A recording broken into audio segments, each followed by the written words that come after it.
Fantastic Mr. Fox by Roald Dahl. Chapter 13, Bunce's Gigantic Storehouse. "My dear Foxy," cried Badger, "what in the world has happened to your tail?" "Don't talk about it, please," said Mr. Fox. "It's a painful subject."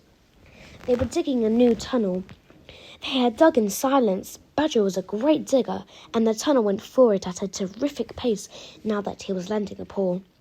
Soon they were crouching underneath yet another wooden floor. Mr. Fox grinned slyly, showing sharp white teeth. "If I'm not mistaken, my dear Badger," he said, "we are now underneath the farm which belongs to that nasty little pot-bellied dwarf, Bunce.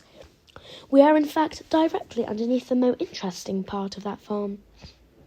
"Duck and geese!" cried the small foxes, licking their lips. "Juicy, tender duck and big fat geese." "Exactly," said Mr. Fox. "But how in the world do you know where we are?" asked Badger. Mr. Fox grinned again, showing even more white teeth. "Look," he said. "I know my way around these farms blindfolded. For me, it's just as easy below the ground as it is above it." He reached high and pushed one wooden floorboard up and then another. He poked out his head through the gap. "Yes!" he shouted, jumping up into the room above. "I've done it again! I've hit smack in the nose, right in the bull's eye. Come and look." Quickly, Badger and the three small foxes scrambled up after him. They stopped and stared. They stood and gasped. There were so many, overwhelmed, they couldn't speak, for what they saw now was a kind of a paradise of a fox's dream, a badger's dream, a paradise for hungry animals. "This, my dear old Badger," proclaimed Mr. Fox, "is Bunce's mighty storehouse. All his finest stuff is stored in here before he sends it off to market. Against all the four walls of the great room, stacked in cupboards and piled up high shelves, reaching from floor to ceiling, were thousands and thousands of the finest, fattest duck and geese, plugged and ready for roasting. And up above, dangling from the rafters, there must have been at least 100 smoked hams and 50 sides of bacon." "Just feast your eyes on that," cried Mr. Fox, dancing up and down. "What do you think of it, eh? Pretty good grub." Suddenly, as though springs had been released in their legs, the three hungry small foxes and the ravenously hungry Badger sprang forward to grab the luscious food. "Stop!" ordered Fox. "This is my party, so I shall do the choosing." The others fell back, licking their chops.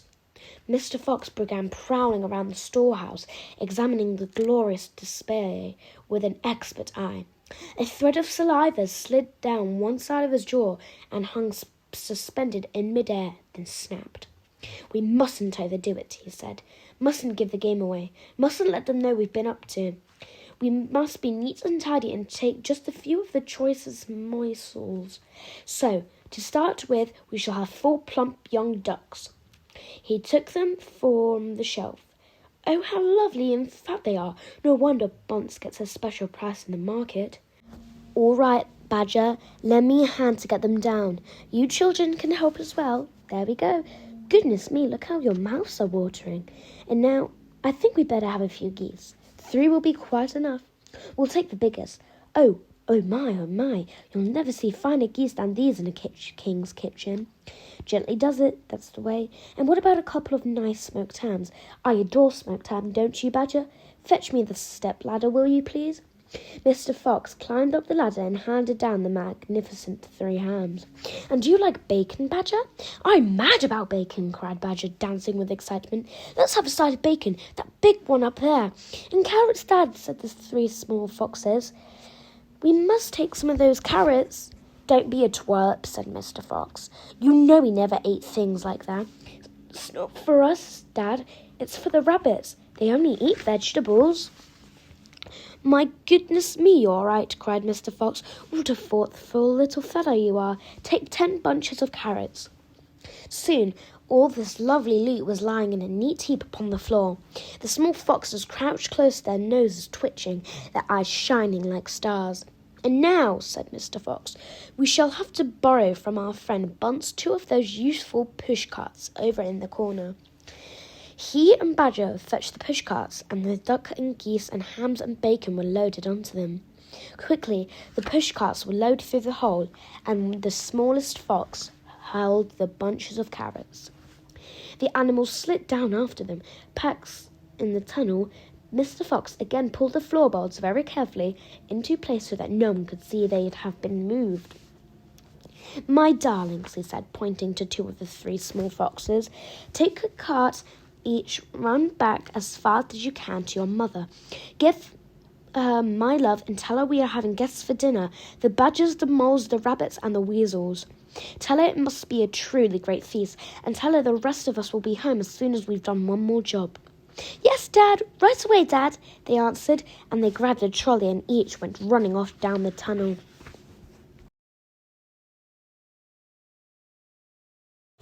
Fantastic Mr. Fox by Roald Dahl. Chapter 14, Badger Has Doubts.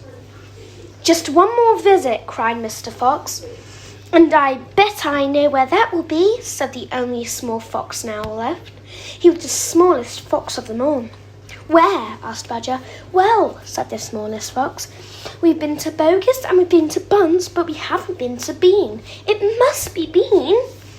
"You are right," said Mr. Fox, "but what you don't know is which part of Bean's place we are about to visit."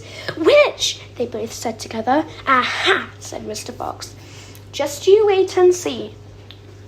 They were digging as they talked. The tunnel was going forward fast. Suddenly, Badger said, "Doesn't this worry you just a tiny bit, Foxy?" "Worry me?" said Mr. Fox. "What?" "All this stealing." Mr. Fox had stopped digging and stared at Badger as though he had gone completely dotty.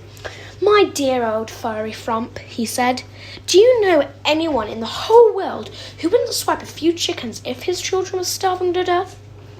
There was a short silence while Badger thought deeply about this. "You are far too respectable," said Mr. Fox. "There is nothing wrong with being respectable," Badger said. "Look," said Mr. Fox, "Bogus, Bunce and Bean are out to kill us. You realise that, I hope?" "I do, Foxy. I do indeed," said the gentle Badger. "But we're not going to stoop to their level. We don't want to kill them." "I should not hope not, indeed," said Badger. "We wouldn't dream of it," said Mr. Fox. "We shall simply take little food here and there to keep us all our families alive. Right?" "I suppose we'll have to," said Badger.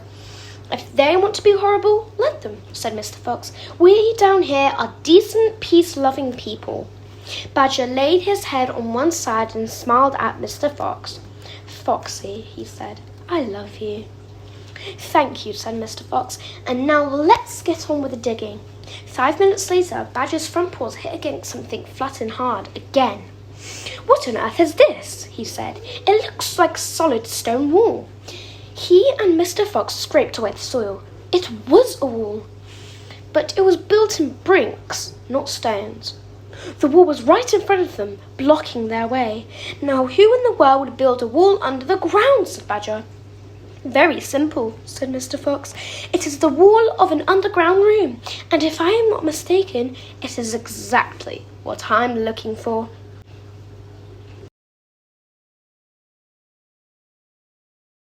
Fantastic Mr. Fox by Roald Dahl. Chapter 15, Bean's Secret Cider Cellar.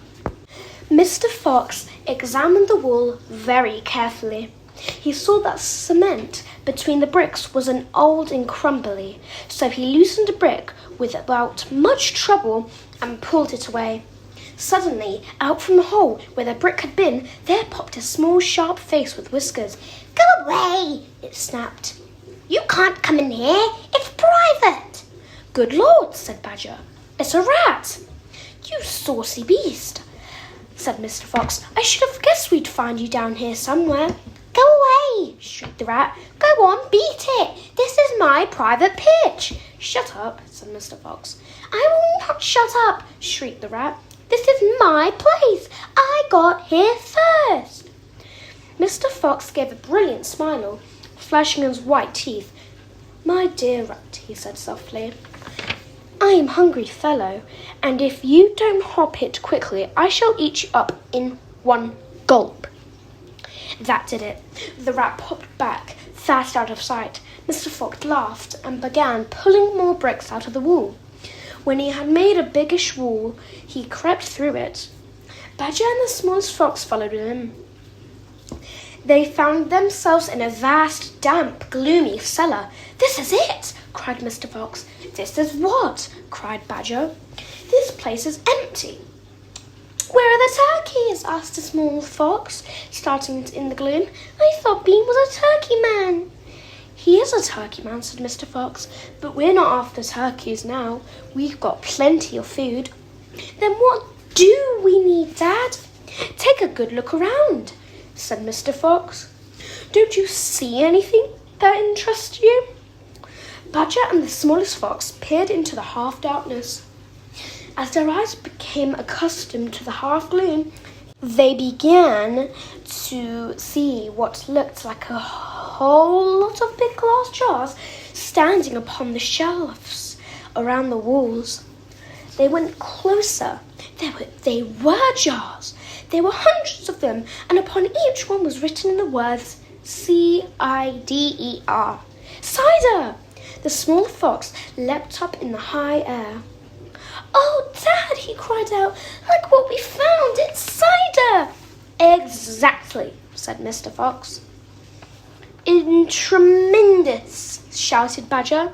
It's Bean's secret cider cellar, said Mr. Fox. But go carefully, my dears, don't make a noise. The cellar is right underneath the farmhouse itself. Cider, said Badger. It is especially good for badgers. We take it as medicine. One large glass 3 times a day with meals and another at bedtime. We'll make this feast into a banquet, said Mr. Fox. While they were talking, the smallest fox had sneaked a jar off the shelf and had taken a gulp. Wow, he gasped. Wow-wee! You must understand that this was no ordinary, weak, fizzy cider one buys in a store. It was the real stuff, a home-brewed fiery liquor that burned in your throat and boiled in your stomach. Gasped the smallest fox. This is some cider. That is quite enough of that, said Mr. Fox, grabbing the jar and putting it to his own lips. He took a tremendous gulp. It's miraculous, he whispered, fighting for breath. It's fabulous. It's beautiful. It's my turn, said Badger, taking the jar, tilting his head well back. The cider gurgled and bubbled down his throat. It melted gold, he gasped. Oh, Foxy, it's like drinking sunbeams and rainbows. You're poaching, shrieked the rat. Put that down at once. There'll be none left for me. The rat was perched upon the high shelf in the cellar, peering behind from a huge jar. There was a small rubber tube inserted in the neck of the jar, and the rat was using to drink this out of the cider. You're drunk, said Mr. Fox. Mind your own business, shrieked the rat. And if you great clumsy brutes come messing about in here, we'll all be caught. Get out of here and leave me to sip my cider in peace. At that moment, they heard a woman's voice calling out in the house above them. Hurry up and get that cider, Mabel, the voice called. You know Mr. Bean doesn't like to be kept waiting, especially when he's been out there all night in a tent. The animals froze. They stayed absolutely still, their ears pricked, their bodies tense. They heard the sound of a door being opened. The door was at the top of the flight of stone steps leading down towards the house of the cellar. Now, someone was starting to come down those steps.